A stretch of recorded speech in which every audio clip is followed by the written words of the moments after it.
If I've made a mistake in the past, it was the best thing I believe.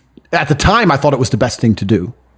This is another thing about people. I get, it's kind of weird. On my YouTube channel, I talk a lot about like mental rigidity and these kind of things, right? And I get a lot of people messaging me and they're very like, look, I'm very depressed, but I've been watching your videos and I want to kind of think like you. I want to be happier, etc.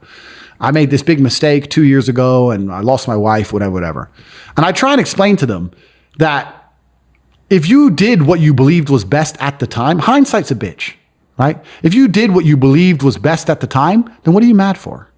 Every mistake I made in my life, at the time, I thought I was doing the right thing. So I'm not going to be mad at past me.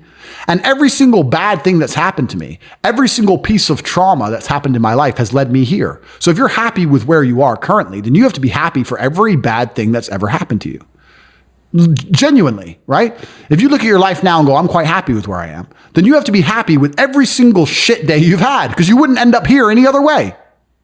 You know, I wouldn't have grown as a man if my father didn't die. You learn a lot about yourself as a man when your father dies. So, of course, I wish my father was alive, right? But if I'm happy with my life now and where it is, you have to accept every shitty day and every single lesson. So, yeah, I'm happy for all of it, the good and the bad, my friend. I'm smiling, I'm breathing, I'm alive. And there's a whole bunch of people out here in the world today who are not going to be breathing by the end of it. And there's a whole bunch of people out here in the world today who are going to have those distraught days we were talking about earlier. Something shit's going to happen to them. Their family's going to be in a car crash. As long as that shit ain't happening to me, I am smiling. You cannot depress me. You can't piss on my Cheerios.